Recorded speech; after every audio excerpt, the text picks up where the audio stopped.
computer. There it is. And I'm recording. All right. So a couple things. I've been getting questions about, hey, where's this located? Where's that located? So let's go back to sharing with you just for a second, if I could, my Canvas screen. And boy, I got a lot of windows open. There it is. Come on, share. You can do it. All right. And you're seeing I'm under the modules page. Okay. And there's all the various modules. We're at the end right now. So there's quite a few of them. We're in chapter 11. And go to that page. And just the first question I get asked is, okay, where's the video for class? Because I notice a lot of people have been missing lately. We're getting 2, 3, 4 people missing. How do you make it up? And it could be perfectly legitimate reason why you're missing, bad internet, whatever. There's actually 3 lecture videos for every course, every class, aren't there? If you think about it, and if you've been doing it, you realize that. The first one, let's go to today's class. Today's lesson 11.2. We're doing temperature and heat today. So there's the pre-lecture video and reading quiz, which is contained right there. That's usually me talking for somewhere between 20 and 25 minutes, going through all the material, working problems. Okay. That's the one thing I would urge you to look at in there. If you're reading and you like that and that works for you, that's great. I work quite a few problems in the pre-lecture videos as well, generally 2 to 3 each night. Okay, then there's the reading quiz, which pretty much everybody's doing because you have to. It's worth points. One of the people from Mastering Physics once gave a briefing I was at and made the, I thought, insightful comment that points is the only currency that matters. And I agree with that. And I always worry when I have things that I'd like you to do that award you no points, because there's no way to award points for it.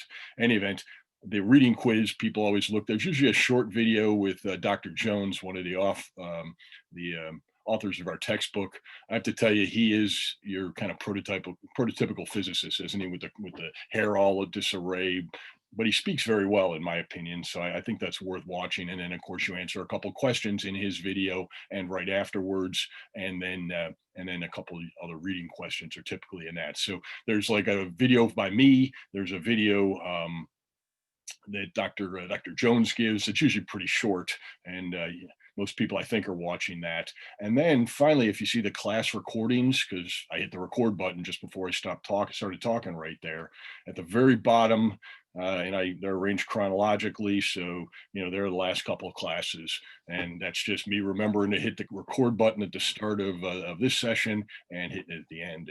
And all 3 of those are available to you, and all of them are a little different, right? Because generally I only do a quick little review of the material, and then we go into reading, the polling questions, which focus on the reading, and then we do some problems on worksheets, and that's typically what's going on in the class. And so if that works for you, that's where you should be watching. I absolutely think that the pre-lecture video is very helpful, as is Dr. Jones's stuff, and his is generally pretty short. He does a lot of great demonstrations that if we were on campus, I would be taking material over to Goldstein Hall in a cart and showing you a lot of the same demonstrations that Dr. Jones has. Obviously, with the COVID, doing this in my office at home, I don't have all that material available to me. So to let you see Dr. Jones' work is an important part, and it's something you would be seeing if we were in resident at Goldstein. Anyway, so that's the little the kind of administrative thing. If you're looking for the lab for today, it's between chapter 11 and the class recordings. You can see right there, those are the materials. Again, both a PDF document and a Word document, because some people like one, some people like the other. You got a couple videos to watch of the experiment for this week, and then the logger profiles, which you'll be analyzing in order to do the calculations. Okay, so that's the material for today. All right, and I'll stop sharing that. Any questions on that? Good. All right, so any questions on the material from last night? Well, we're talking, because we're shifting gears a little bit. I would almost lump this as much into chemistry as I would into physics. It's one of the areas where we overlap with other sciences. And I want to just make sure that everybody's got the key points. And I do want to point out that, unfortunately, our textbook puts some of this material in chapter 11 and some of it in chapter 12, which is the topic we'll be discussing on Friday. It's the same material. It's heat, and from two different phenomena, two different mechanisms of heat. So let me share my PowerPoint with you to I just. have a question about the one of the problems that you did last night. Okay. So in the second to last one, You think I with remember that? the Go ahead. melting and the warming, Yeah, yeah, yeah. um, I had a question about the temperature that you used. So for the ice, you used just 10 degrees Celsius, Was it and 10 or was it then minus 10? Where it did was we? 10. Okay. And then the for the water, you used 37. So why wouldn't you use the change in temperature for both Um, of those? let me see what we're. Is this the popsicle? Yes. Yes. Okay. Good. Here, let me show you what I think we did. Okay. And I'm gonna go back to, yeah. Okay, there it is. Sorry if I got to get too close to the camera here to see. As I get older, it gets harder and that's not what I should be sharing with you. Let's share the right screen. You don't want to see that stuff. It should be that one. All right, there it is. Okay, so here's the. I'll make this a little bit bigger for you, and we'll get rid of that. Okay, so the popsicle is initially, that's a minus 10 degrees C right there, and then eventually the popsicle's inside the girl, and it must warm up to 37 degrees C. 37 degrees C, if you do the conversion, is 98.6. Those two are equivalent. And so that's the reason we did it. And we're going to do in a second here a problem very similar to this. It's going to be an ice cube instead of a popsicle. So three things have to happen there. And we'll talk more about them on Friday, but this is kind of the introductory problem. The very first thing is let's see. The very first thing is we have to go from minus 10 up to 0, right? Because it's still an ice popsicle, and it has to increase in temperature from minus 10 to 0 as a solid piece of material. And so you take its mass, you take what the concept we introduced last night, which was specific heat, the 2090 joules per kilogram per Celsius, and the temperature change. Because the equation for today, the two equations for today are what is heat, and let me see if I can find them here. There it is. Q is equal to mass, specific heat, times the temperature change. And that's true for both liquids, gases, or solids. And in this case, we're doing a solid popsicle. Okay. And by the way, if you want to check what I said about 37 degrees being 98.6, here's the conversion factor between Celsius and Fahrenheit. Not something you have to memorize, just something that if you're given 37 degrees, you can arrive at 98.6 is the temperature in Fahrenheit. Okay. And then the second piece of heat, I guess, that I got to worry about is when the thing changes phase, there is a heat called heat of vaporization, heat of fusion. Okay, and that is the mass again, capital M, times these constants, which I'll talk more about for other materials, but for melting and freezing, there is some amount of heat that water requires to either melt or freeze, depending on which way you're going. It's either added or subtracted. And same thing when it's going from liquid to gas phase, when it's going from water to steam or steam back to water, there's an amount of heat that's added for water. And today we'll just accept those as constants. All right, so that's kind of the introduction. Now let's go back to your question, which hopefully I just gave you the answer to one of the things right there. Okay, so first things we've got to do is this is MC delta T when it's in the solid phase. And then once it's at 0 and it's fully melted, you have exactly the same thing, M times C times delta T. But water has a different specific heat than ice does, oddly enough. So it's M times specific heat of water times delta T. And that's going from 0 degrees up to 37 degrees, the body temperature. And then the last little piece right in there is this thing in the middle, and that is the heat that it takes in order to melt the popsicle.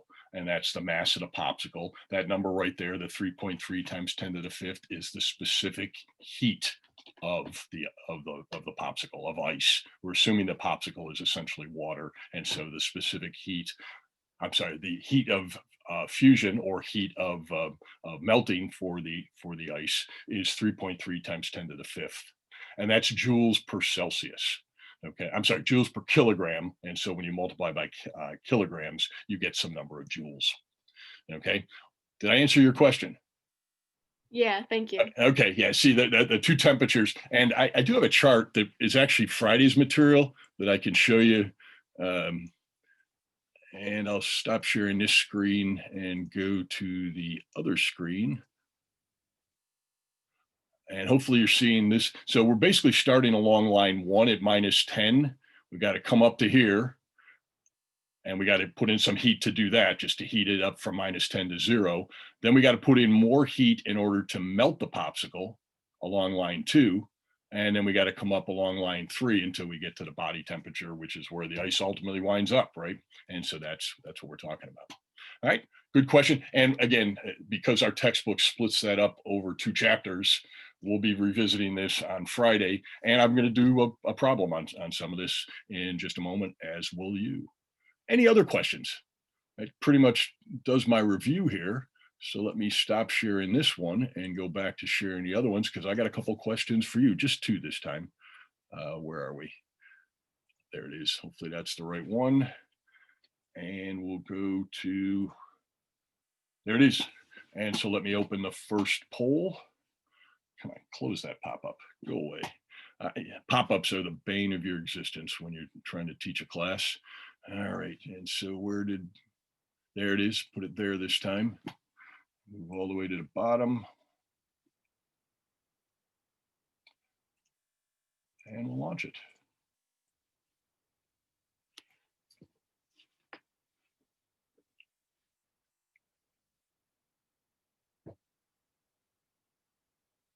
All the chemists, I'm sure, are in right here. Those of you who had chemistry, you recognize exactly what's happening. You don't have to think about it from a physics perspective here.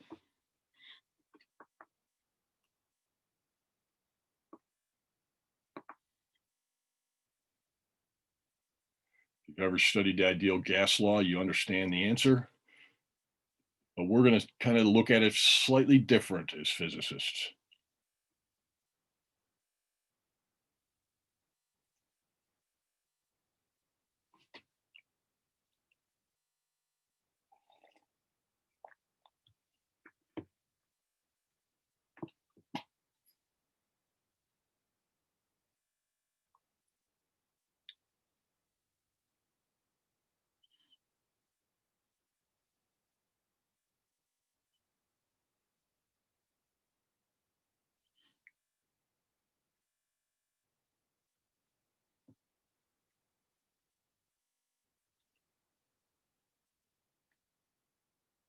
All right, that's 24 people in. We've been going about 1 minute 20 seconds here, so I'm going to cut it off, and I'll share the results with you. And I agree with the majority who say it increases. And I kind of could give you 2 explanations. And of course, I'm the physics teacher, so I'm going to go with this one right here. You see insulation on this thing, and that means that we're doing our best so that no heat comes out. Okay, no heat flows. That's our hope. But clearly, by the definition of work right here, force times the displacement, work is being done on this yellow, I guess it's a gas is what it's supposed to be. I don't know, maybe it's nitrogen or something that's in here that we're squeezing. Okay. And since we're doing work on it, there has to be a change in energy. And no heat's being allowed to escape. Has to be a change in energy. It has to go up.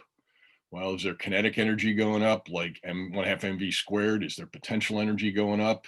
Not really. We're not raising, all the gas isn't going to the top of that chamber for any particular reason. Okay. Is there any chemical energy? Well, if it's just nitrogen, I don't see what it could react with. The only possibility left is that the thermal energy has to go up. And the whole point of thermal energy, I think, is we realize thermal energy is a measure of how much the particles are vibrating at a microscopic level. The individual molecules or atoms that are in the gas are vibrating. And if we've increased their energy, they're vibrating more. And if they're vibrating more, that means they have a higher temperature. That is what temperature is. It is a measure of the vibration of the molecules and the atoms down at the microscopic level. And so it's true. The temperature must increase. Now, those of you that study chemistry, you understand there's something, and it's actually in our textbook. It's just not one of the things that we have time this semester to talk about.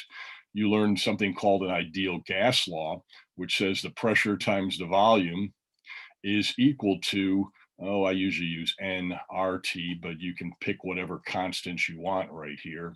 And so I guess that means if you do something here to increase the pressure, and I guess the problem might be that we're also decreasing the volume, but I think the pressure is really what's causing the temperature to go up here. We're increasing the pressure.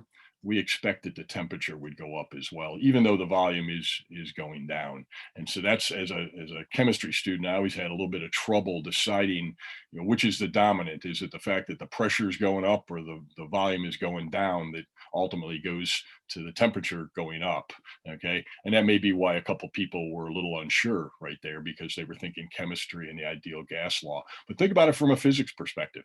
There's no doubt if you do work, you have to increase the energy. If you increase the energy, the temperature is not going down, it's going up. Okay, just like when you rub two objects together and cause friction, the temperature goes up. Okay, those are some absolute truths, because friction does work, which increases thermal energy, which causes temperature to go up. And that's our argument. But I do like the ideal gas law. Wish I had time to talk more about it. Semester's running short. We're going to talk more about fluids this semester. Any questions on that? I think the physics perspective on it, for me, takes care of the ambiguity here, but I have great respect for the ideal gas law as well. All right, let's stop sharing that and move on to the next question, which hopefully is pretty straightforward. Well, we went the wrong way. It is just a definition. And I have to now launch the last question.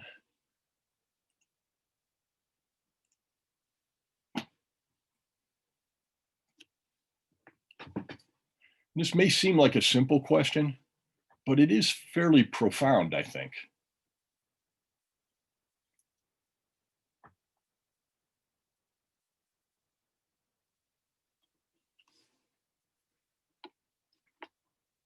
Not earth-shatteringly profound, but important.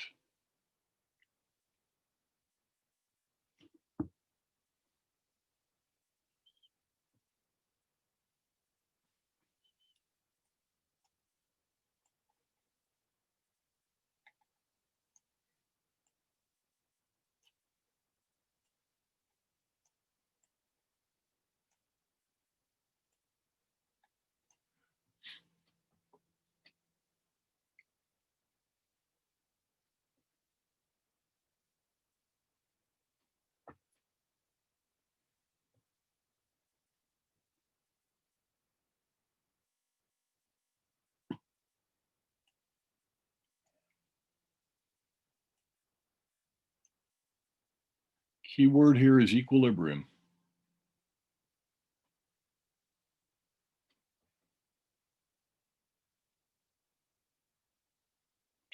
All right, I got 24 people in, and that's how many participated last time. So we'll end it and I'll share the results.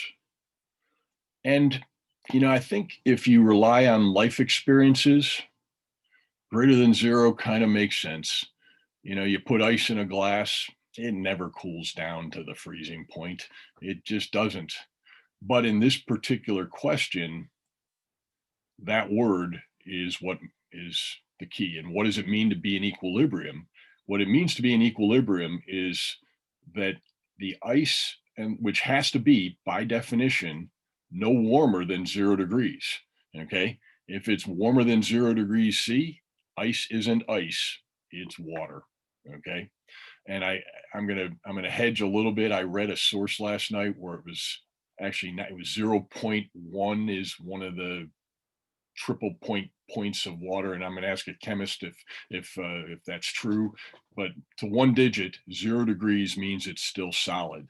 If it gets to 1 degree, ice is no longer ice, it's water. Okay, and what does it mean to be in equilibrium? That means that the water here, which in principle could be greater, it could start at 3 degrees, but if they're in equilibrium, the heat going across here, which would go from the water to the ice, would still be moving. You'd still have an exchange of heat. The water would be heating up the ice. When they're truly at equilibrium, the answer is A, 0. Okay. And so I get it. Nobody's glass cools down to 0 degrees just because you put ice in it. But if you could somehow in a laboratory construct an experiment where you put this in a real nice insulating chamber, probably with a top, okay, got rid of as much of that gas up there as you can, and allowed the ice and the water to fully come to equilibrium. Even the parts of the water down here at the bottom, you mixed it up pretty well, and they were truly in equilibrium, everything would be at 0 degrees. If it was greater than 0 degrees, there would be no ice left. If it was less than 0 degrees, everything would be ice.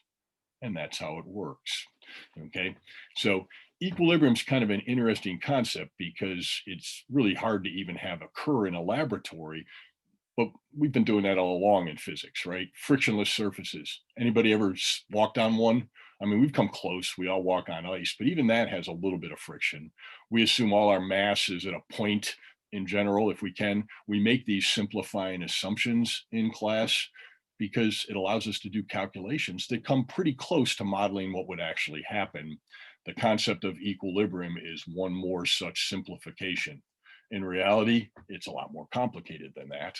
If I tried to map the temperature everywhere in this glass with ice cubes in it, it'd be a pretty complex chart mapping of what the temperature was everywhere in this glass, and it wouldn't be 0 everywhere in reality. If I could put a thermometer every millimeter around and raster it back and forth, it wouldn't be at 0 degrees. But when we say it's in equilibrium for the purposes of problem solving, everything is at 0 degrees. All right. So that's a simplifying assumption, and it kind of takes us on to the problems that I'm going to work here in a bit. And so let me close this up. Any questions on that? Does that make sense? I understand your instinct, but for physics, you got to go with A here. Okay. All right. So I'm going to close this up, and I'm going to shift over to the worksheet for today. And AirPlay, share. Hopefully that'll work for me. Pop up, go away. No, I gotcha. Go away. All right, screen mirroring. And it's thinking, don't be submitting. You submit stuff, I get pop-ups. All right. Hopefully you're seeing you hopefully are seeing the worksheet. Oh, look at that. My meeting's starting now. Cool. Here's a similar problem to the popsicle problem where we talked about, only this time it's a block of ice. The block is at minus 10 degrees. I think that was the same temperature as that popsicle was. I guess we expect a lot of freezers take things down to minus 10 degrees. Okay. This problem has a little bit of a subtlety to it, though. And so the first question is, you've got the ice at minus 10 degrees. How much heat is required to raise the temperature of the block to 0 degrees? And then the next question is, how much heat is needed to melt the ice? And then once the ice is all water, how much heat is needed to take that water from 0 degrees up to 15 degrees C? And then what's the total amount of heat needed to go from that original state when it was ice at minus 10 degrees C up to water at 15 degrees C? All right. And then just because it's part of the material, just the kind of quick calculation, convert 15 degrees C to Fahrenheit. Just like I said, 37 degrees C is 98.6 human body temperature. That's what we're going to do. And that is very similar to the popsicle problem that I did last night. I'm going to do the 0 and the 0, 0 part. Of course, you'll get to do 1, 2, and 3. I do want to show you an extra credit piece that is sort of an interesting thing. Once we know the total amount of energy, the total number of joules it takes to do that process I just described, let's say you only had available in your heat bank, I don't know, your Bunsen burner broke or something, after you got 210 kilojoules of heat applied to the block. And so based on the calculation we do on one, okay, in question in part one there, with 210 kilojoules, remember kilo is 10 to the third joules, can you completely melt the block of ice? And so then follow on question to that, if yes, what's the final temperature of the water if you're able to melt the block? And if no, well, how much ice do you melt? Obviously, everything will still be at 0 degrees because we're assuming everything will still be at equilibrium. But if you can't melt all the ice, well, how much can you melt with 210 kilojoules? And how much will have converted to water? How much will still be in the solid state as ice? Okay, and so that's the problem for today. And 2 extra points for that extra credit there. It doesn't say that. So out of 4, you could get a potential 6 if you do that. All right, and I've given you the key equations up here. Stop uploading stuff. It gives me a pop-up every time you do it. I don't want to embarrass somebody again. All right, so remember Q, the heat that has to be put in, or sometimes is given off, depending on what we're doing here, is the mass. And I have no idea why our textbook switches over to using capital M right there. I really have no clue. Okay, but that's the 720 grams. Okay, times the specific heat, and every substance imaginable has a different specific heat. And further, it has a specific heat in all the phases it could possibly be in. And by phase, I mean solid or liquid or gas. And so I've given you the two that matter here for both ice, the solid state of water, and the liquid state of water. Okay, I've given you those two specific heats. And then the other thing we said is that there is also heat when you change between states from solid to liquid.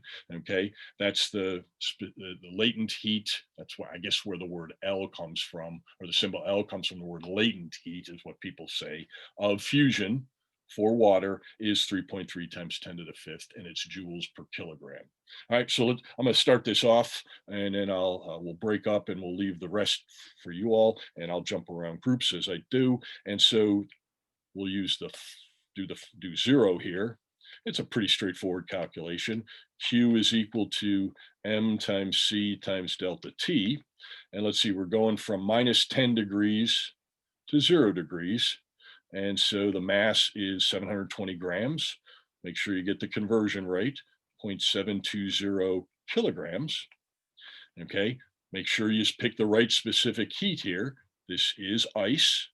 So it is the 2090 joule per kilogram Celsius. Okay, and then the temperature goes from minus 10 to 0.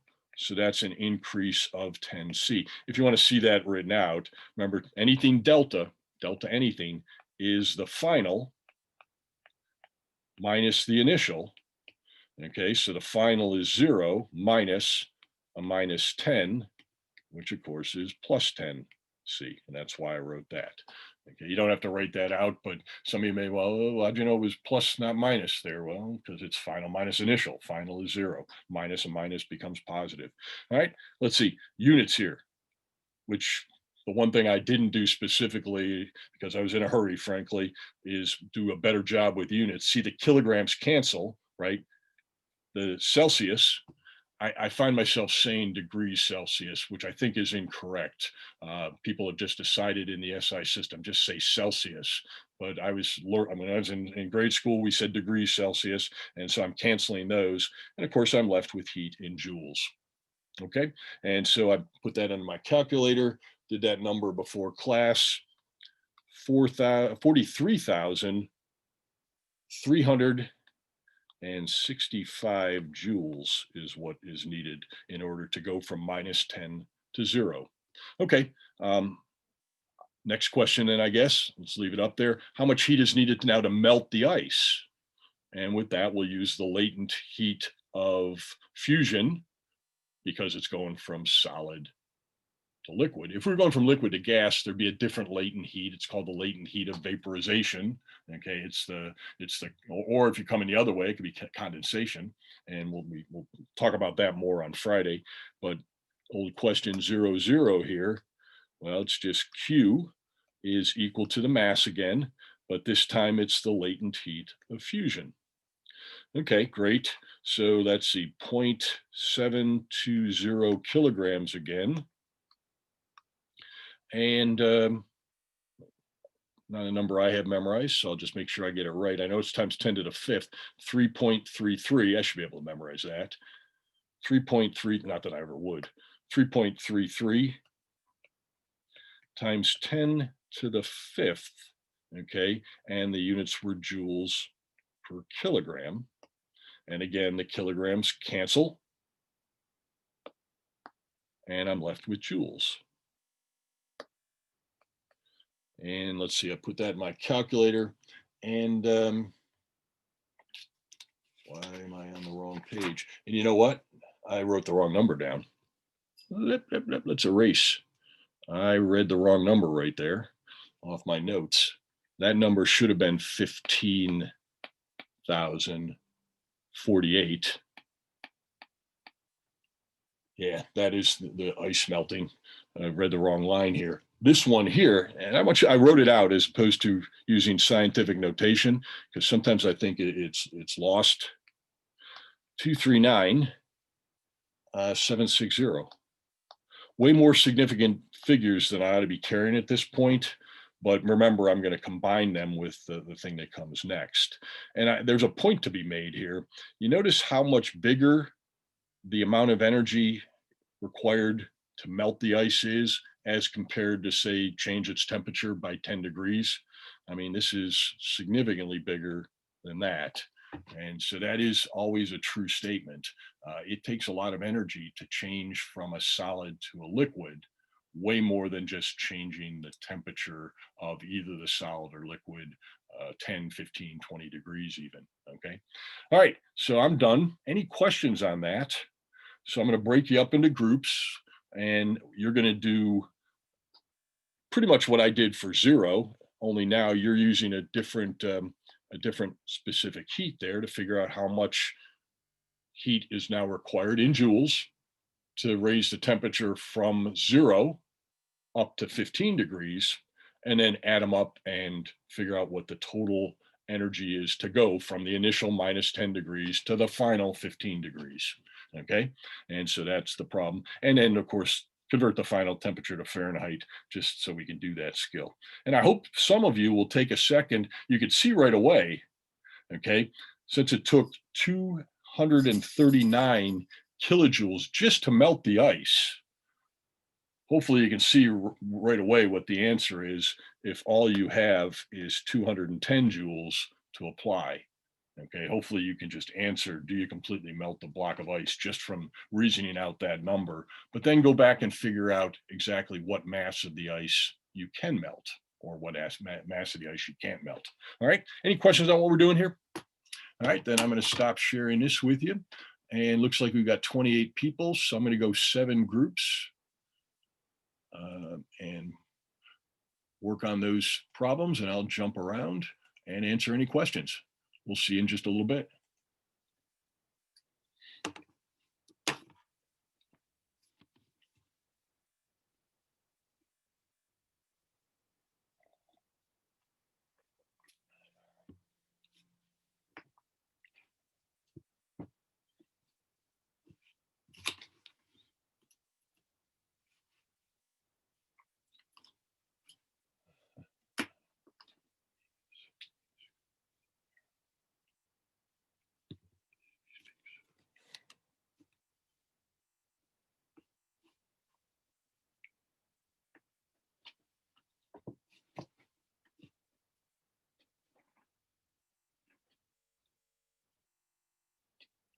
All right, you haven't moved.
All right, any questions? I have a quick question. Go ahead. So for number one, would the temperature be just 15 Celsius or negative 15 Celsius? I would go positive because again, it's final minus initial. The final Okay. is 15, the initial is 0. So 15 minus 0 plus 15 then. Yeah. Okay. Yeah. Thank you. You bet. And then just it's addition. That's the good news. That's why energy is actually a better thing to do if you ever can. You just add things. You just have to keep track of, is it added to or subtracted from, but you just add. All right. I'm going to head on to another room then.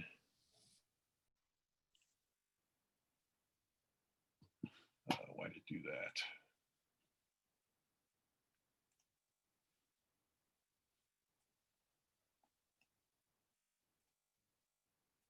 Yes. So I think it's going to be is it the 4 number 4190?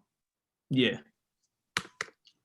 Hi, Dr. Tukolsky. How you doing? Yep, it is that. Okay. And And then then the times next 25. one is our 25. Hang on. Why? Where are you going from to? So can you see my mouse? Yeah, I can see that. Yeah, and I think once it's water, what's its temperature? 0. Yeah, so it's 15 minus 0. We already did the 10 to 0. You're right.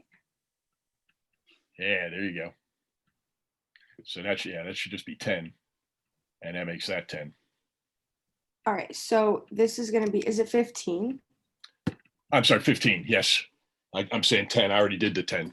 10 was from minus 10 to 0. Now we're going from 0 to 15. So yeah, it should be 15. 4190, 15. Okay. Let me try and type this in.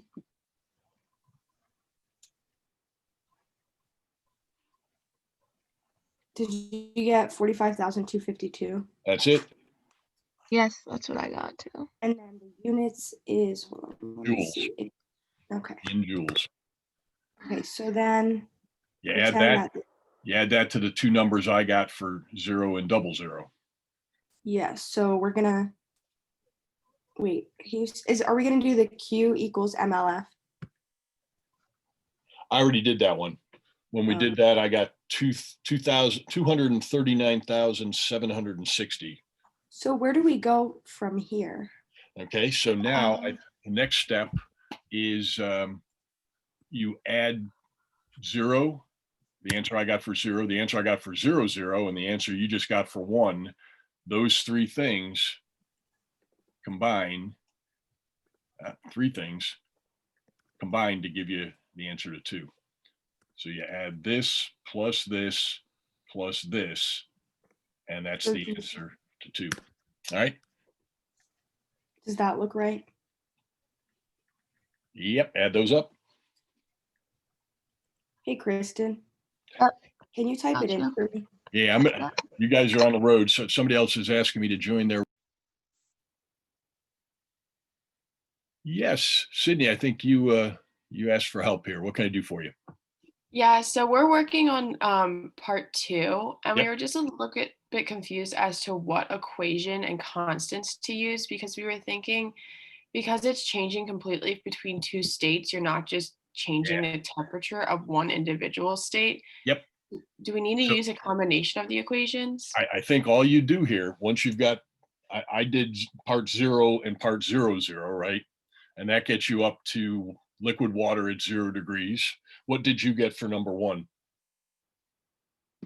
45,252 joules. Perfect. And so now all you do at this point, and let me put my whiteboard up here, is okay. So we know what the heat was to go from minus 10 to 0C, right? That's what I calculated, and it was basically 15,000. There were more digits there, but I'm not going to write them down. Then we found out what the heat was to melt So the we ice. basically have all of the different components from like the ice raising temperature, melting the ice, and the water raising temperature. So do we just add all those three parts Yes, together? exactly it. Yeah. So once you just found the last one here, which I think you just told me was like 45,000 essentially. Yeah. Those are zeros, and that's to go from 0 to 15. And so, yeah, you just add them all up. And boy, my handwriting is terrible here, but hopefully you can see Q total here would just be the sum of those three. Q plus Q plus Q. All right. So just Thank you. add them all up. Does that make sense too? I mean, is that a sensible thing to do? Yeah. Yeah, that makes Yeah. sense. Thank you. Yeah, there's no overarching equation. Literally, you have to break these calculations up into, in this case, 3 pieces. If I then asked you how much to take it up to 100 degrees C, well, you can go all the way there. And then if I gave you the latent heat of vaporization, I asked you how much energy it would take to get to steam. You just keep adding on the additional heat that you calculate for each step along the way, right? All right, I'm heading to Kyle because he's asking for help in his room. So hopefully that gets you guys going. Hey, Kyle, you had a question.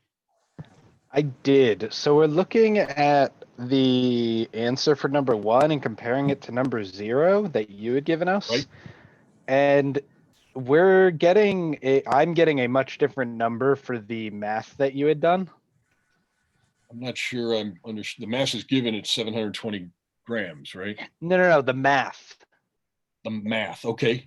Oh, so when you multiplied 0.72 times 2090 times 10, you got a different number than 15048? Okay, that's not what you put on the. First, I changed it. Remember, I corrected myself. Here, let me share it back with you. I think I can do that. Yeah, you're right. The first number I wrote was incorrect. And then I erased it and said, uh-oh, that was the wrong number. So here, let me share that with you. This should be the right number. The 15048 was what I had gotten. Yeah, that is correct. I guess I wrote down the first one, and I knew you had said you wrote something down wrong, but I was confused where you were going with it. It was exactly Okay. what I see you now. Caught me right here, right there. Yeah, I originally looked at the wrong line on my notes and wrote down the wrong number. Okay. All right. So what'd you get for 1? 45,252. And then what are you going to do to get number 2? Gonna do 720 times. Now I think don't make it so hard. Once you've got the answer to 0 correct, like you fixed it, and the answer to double 0, how much energy to melt the ice, and then how much energy to take it from 0 to 15, I think you just add those 3 numbers, right? Oh, okay. Yeah, I mean, hopefully that makes sense. It took 15,000 joules to go from -10 to 0. It took like 239,000 joules to melt it. And then you just found about another 45,000 joules to take it up. You just add all those numbers and that's the total energy. All right. All right. Thank you. You bet. All right. What can I do for you? All right. So we had a question on actually the extra credit for part 2. Okay. And we're like, so to obtain the mass of the ice, would Q plus ML be okay to use, or do you have to use Q plus MCAT? Well, I think it's going to be, yeah, you are definitely going to use here. Let me get a whiteboard up here. To get the mass that you have, you're going to use Q is equal to M times L, and that's latent heat of fusion. Okay. The question is, what are you going to put right there? Because you've got 210,000 joules, right? Mm-hmm. But how much did it take to get the ice up to 0 degrees? Well, we decided, I think, once I got the number right, 15. Oh. Right? You've already expended 15,048. Wait, what? 15,048? That was to get from -10 up to 0, right? Before you can melt it. Wasn't that the 43,000? No, I corrected that number. Boy, I must not have made it clear. Yeah, I originally had written that number down, but I that was a mistake. I read the wrong line in my notes as opposed to going back to my calculator. Yeah, I originally wrote something like 43 and then I corrected it. So yeah, it is that number right here. And so if you missed that when I messed it up the first time, please fix that number. Yeah, somebody else put it in their calculator and said, wait, I get 15. I go, yeah, you're right. I was reading off the notes of what I calculated last time. All right, so that is the correct number if you do the math. All right, and so that is the amount of energy you've got left over to melt ice, right? And then to do the Q equals MAT, would I use the 2100 minus 15 joules to find, and then find the temperature of the water? Well, I think, didn't we say in the polling question, if you have a mixture of ice and water and they're at equilibrium, what temperature are you at? 0. You're at 0, right? That's a key step here. Yeah, the water doesn't start to heat up yet until all the ice is melted. Oh. Okay, so I think you're on the road right here. So Yeah. would the temperature be 0 or less than 0? So would the temperature be 0 because the ice is not? Exactly, as long as it's in equilibrium, and that is our assumption that everything's at equilibrium, the ice and the water will always be at 0 degrees. Okay. All right. I have a question about you use Q equals MLF. Right. Are we not supposed to use Q equals MC times change in temperature? I did right here, okay, because you start at minus 10 degrees. And before you can melt any ice, you got to get the ice up to 0 degrees. Ice won't melt at minus 10. And at least, there are things chemically you can do. Like if you put salt in it, it'll, I guess, stay ice until a little higher. But in any event, I guess it melts at a higher temperature if you add salt. You change the chemical composition. But in any event, right here, we're using Q is equal to M times C times delta T. But we've done that already. That answer is right there. And make sure you get the right number, not the wrong number that I put up initially. Okay. So yes, you do use that, but then to melt, okay, well, that comes next. That's the next step, plus melting. And in this particular case, I don't think you have enough energy total to melt, because if to melt the entire 720 gram block, I think we showed that takes something like 239,000 joules. You don't have that much to work with now. You've only got that much, which is less. Okay. So, and in fact, you don't even have that many, because once you've taken the ice from minus 10 to 0, you use up 15,000 right there. So all you have left to melt the ice is whatever the difference is right there. That makes sense? Yeah. Yeah, so you are using Q equals MC delta T. You don't have to do the calculation again. We already did it once. Okay.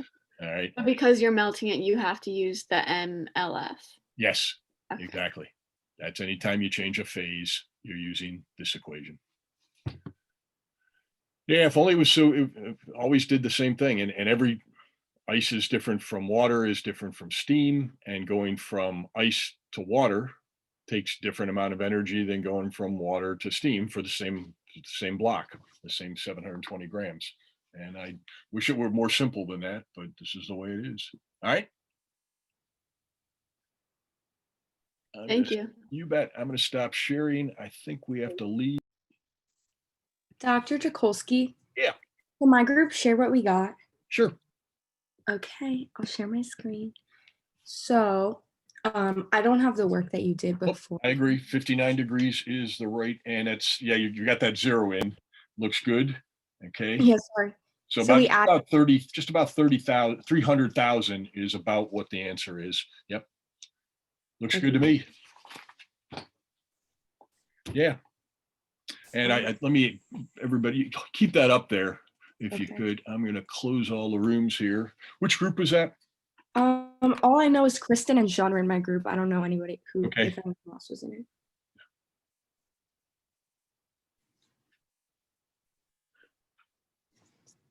All right.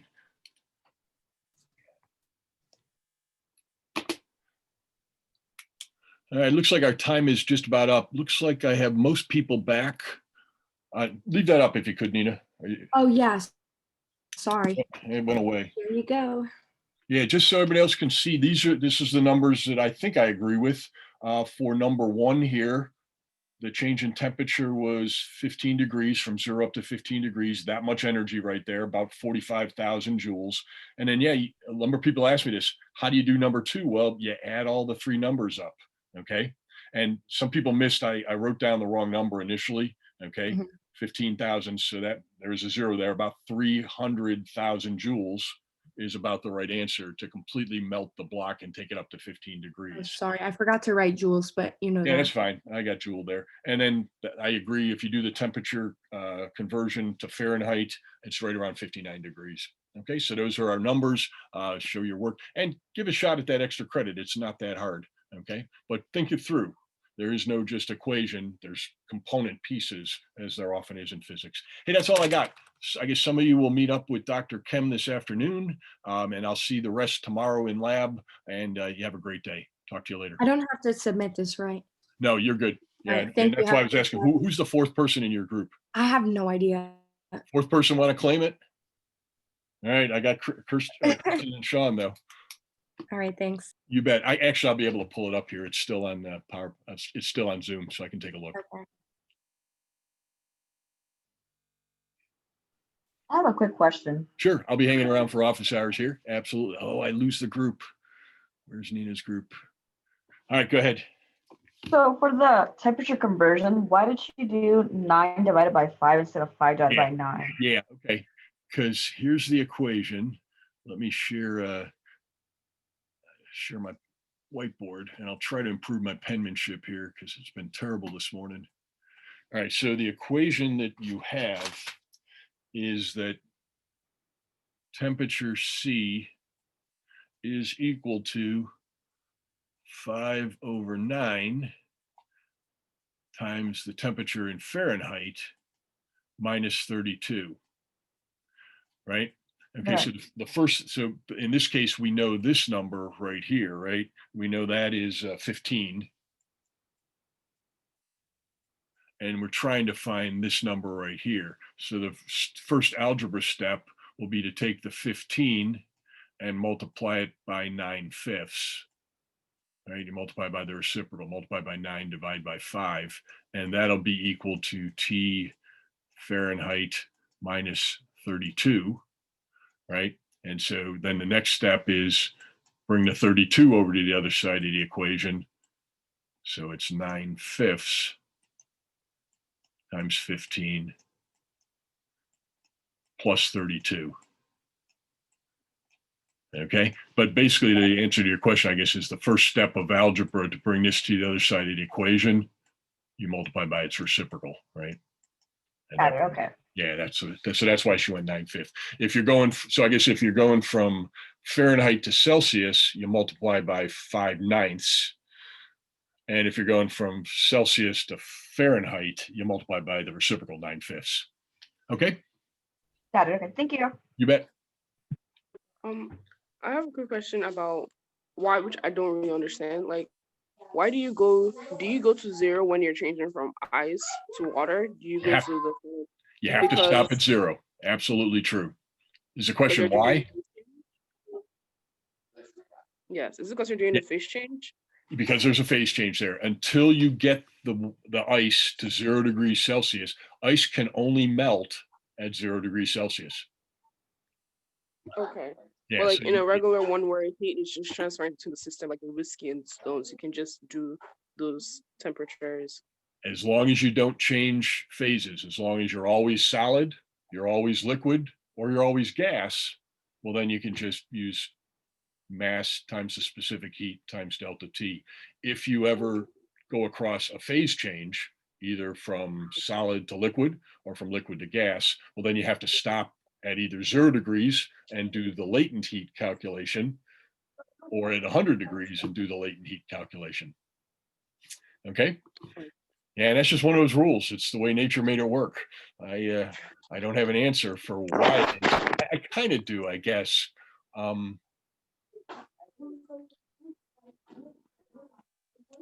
What's happening, and we'll talk more about this on Friday. What is happening at that phase change? And so we're doing a little bit of the work of Friday right now in your question, but it's a valid question. So let's talk about it.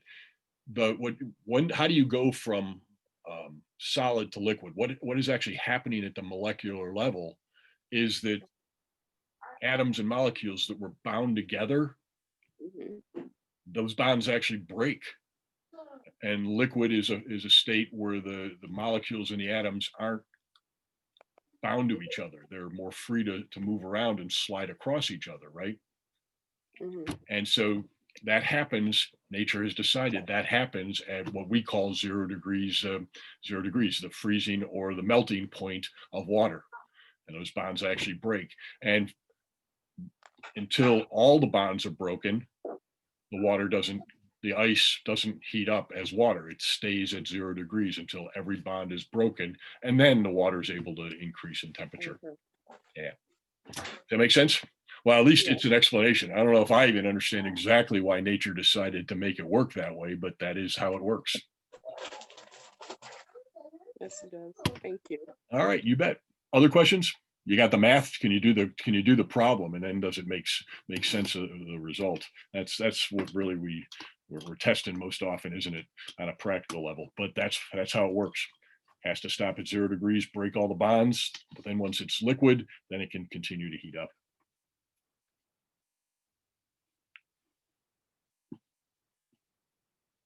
Thank you. You bet.